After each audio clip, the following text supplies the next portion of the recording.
Welcome to the my channel. ఈరోజైతే నేను తిరుపతిలో ఇంకొక ప్లేస్ అయితే మీకు చూపిస్తున్నానండి. అదే పాప వినాశనం.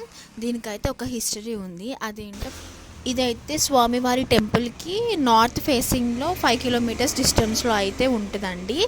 ఈ పాప వినాశనం వచ్చేసి అందరికంటే మా చింతల అడావిడ ఎక్కువ అనమాట. చూడండి, అసలు దాని అల్లరంటే అల్లరి, కానీ చాలా అంటే చాలా ఎంజాయ్ చేసింది ఈ ట్రిప్ అయితే. ఎప్పుడూ మేము ఇంత లాంగ్ వెళ్ళలేదు కదా, ఇదే ఫస్ట్ కదా. సో మేమైతే పాప వినాశనం దగ్గరికి అయితే వెళ్ళిపోతున్నాము. మనం అయితే కొంచెం లోపలికైతే నడవాల్సి ఉంటుంది. వెహికల్స్ అన్నీ కొంచెం దూరం డిస్టెన్స్లోనే పార్క్ చేస్తారు. సో మనమైతే కొంచెం అయితే ముందుకెళ్ళాలి. ఫుల్ ట్రాఫిక్ అయితే ఉందండి. అసలు చూడండి, అసలు ఎంత ట్రాఫిక్ అయితే ఉందో. అలా వెళ్తూ ఉండగా కారు పక్కన ఒక కోతి పిల్ల అయితే ఉందన్నమాట. నేను చూడలేదనమాట, దడుచుకున్నాం. మా చింతలు కూడా దడుచుకుంది. చూడండి ఎంత క్యూట్గా ఉందో అది అయితే. మనం ఇంకా లోపలికి అయితే వెళ్ళిపోతున్నాము. అసలు లోపలికి వెళ్తూ ఉండగా చుట్టూ షాప్స్ అండి, చాలా బాగున్నాయి అన్నమాట. ఎక్కడ చూసినా షాప్స్ అయితే ఎక్కువగా ఉన్నాయి, బట్ కాస్ట్ కూడా అంతే చెప్తున్నారు అనుకోండి. మేము అలా వెళ్తూ ఉండగా ఒక షాప్లో అయితే చెట్టు కొమ్మతో అండి శివలింగాన్ని ఎలా చెక్కారో చూడండి. అసలు చాలా బాగుందన్నమాట. కానీ మనం అలా విగ్రహాలు ఏమన్నా ఇంట్లో ఉంటే రోజు అభిషేకం అయితే చేసుకోవాలని అయితే చెప్తారు కదా. ఒక్కొక్కసారి కుదరచ్చు, ఒక్కొక్కసారి కుదరకపోవచ్చు. అందుకే ఇంకా మేమైతే తీసుకోలేదన్నమాట. కానీ భలే చెక్కారు అవి, వుడ్తో అయితే చెక్కారు. సో ఇంకా ఇప్పుడు ఈ పాప వినాశనం హిస్టరీ ఏంటో మనం తెలుసుకుందాం. ఇదైతే తిరుపతి స్వామి వారికి నార్త్ ఫేసింగ్లో 5 కిలోమీటర్స్ డిస్టెన్స్లో అయితే ఉంటుందండి. ఆశ్వేజ మాసంలో శుక్లపద రోజున ఉత్తరాషాఢ నక్షత్రం ఉన్నప్పుడు ఆదివారం రోజున ఇక్కడ స్నానం ఆచరిస్తే పరమ పావనమని బ్రహ్మపురాణం చెప్తుందంట. ఈ పుష్కరిణి ఎంత పవిత్ర పావనమైనదో, ఎందుకంటే స్వయంగా శ్రీవారు వెంకటేశ్వర స్వామి వారు ఇక్కడ స్నానం ఆచరించారని అయితే చెప్తున్నారు. ఇక్కడ ఈ షాప్లో మేమైతే ఒక ఫోటో ఫ్రేమ్ అయితే తీసుకున్నాం అనమాట.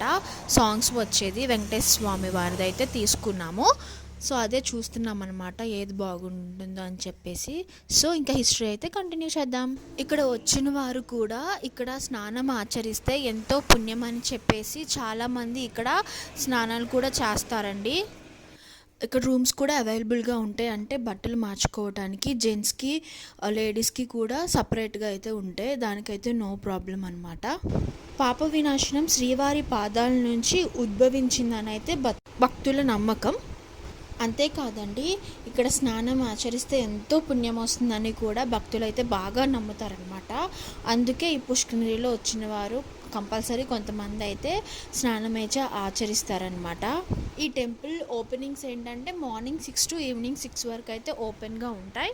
ఈ పాప వినాశంలో మనకి ఎవరు దర్శనం ఇస్తారంటే ఆంజనేయ స్వామి వారు, క్షేత్ర దేవతలైన శ్రీ గంగాదేవి గారు దర్శనం అయితే ఇస్తారండి మనకి. పాప వినాశనం వెళ్ళే దారిలోనే అంటే దగ్గరలోనే మనకి ఆకాశగంగా వేణుగోపాల స్వామి టెంపుల్ కూడా ఉంటాయండి. ఈ టెంపుల్ అయితే ఇక్కడ 1986 నుంచి అయితే ఉంటుందండి. కానీ మళ్ళీ ఇదైతే రీమోడలింగ్ అయితే Jan 18, 2013 అయితే మళ్ళీ రీమోడలింగ్ చేశారంట. ఈ పాప వినాశనం గురించి అయితే ఇదండి చిన్న స్మాల్ హిస్టరీ అంతే. సో ఇలా వెళ్తూ ఉండగా అయితే మాకు డాల్స్ అయితే కనిపించాయి. మా జీషుగడికి అయితే కొందామని అయితే చూసాము, కానీ అది చూసి భయపడింది. ఫోన్లో రైమ్ అయితే చిటిచిలకమ్మ చూస్తుంది, కానీ డాల్ చూసి ఎందుకో భయపడింది. సో ఇంకేం తీసుకోలేదండి, ఒక దేవుడు ఫోటో ఫ్రేమ్ ఒకటే తీసుకొని అయితే వచ్చేసాము. సో ఇంకా మేమైతే పాప వినాశనానికి వెళ్ళిపోతున్నాం. అసలు ఎంత బాగుంటుందో అండి. ఇక్కడైతే ఒక డ్యామ్ ఉంది, ఆ డ్యామ్లో వాటర్ అయితే చాలా బాగుంటాయి. మనం ఇక్కడ తాగే వాటర్ అన్నీ కూడా ఈ డ్యామ్లో అయితే చెప్తున్నారనమాట. సో ఇంకా దగ్గరికి అయితే వచ్చేసాము, పాప వినాశనం దగ్గరికి. ఇక్కడ మనకి డ్యామ్ కూడా కనిపిస్తుంది, చూపిస్తాను చూడండి, చాలా బాగుంటుంది అనమాట.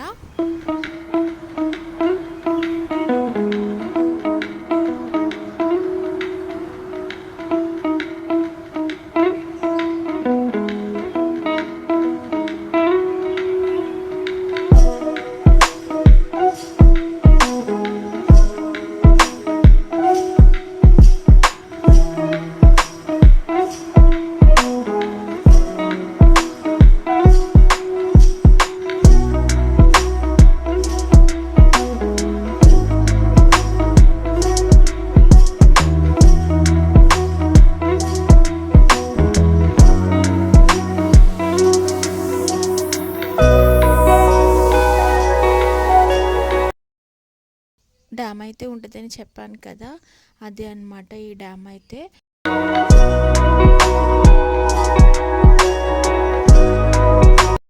ఇదేనండి టెంపుల్, చెప్పాను కదా ఆంజనేయ స్వామి శ్రీ గంగాదేవి అయితే ఇక్కడ ఉంటారండి. ఇక్కడ కనిపిస్తుంది కదా, ఇక్కడైతే వాళ్ళు స్నానాలు చేసే వాళ్ళైతే ఇక్కడైతే చేస్తారు. ఇలా కొంచెం కిందకి వెళ్తే స్టెప్స్ అయితే ఉంటాయి. అక్కడ మనకి చూస్తే పైన నుంచి వాటర్ అయితే పడుతూ ఉంటాయండి. దాని కింద ఒకవేళ స్నానం చేయాలనుకుంటే అక్కడ చేస్తారనమాట. మేమైతే కాలు చేతులు కొంచెం తడుపుకొని తల మీద అయితే నీళ్ళు జల్లుకున్నాము. మాకు బాతింగ్ చేసి అయితే ప్లానింగ్ అంత లేదనమాట. సో ఇది లొకేషన్ అయితే.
అనమాట. మా 6 ప్లేసెస్ చూడటం అయితే అయిపోయింది. ఫైనల్గా ఇక రూమ్కి అయితే వచ్చేసాము.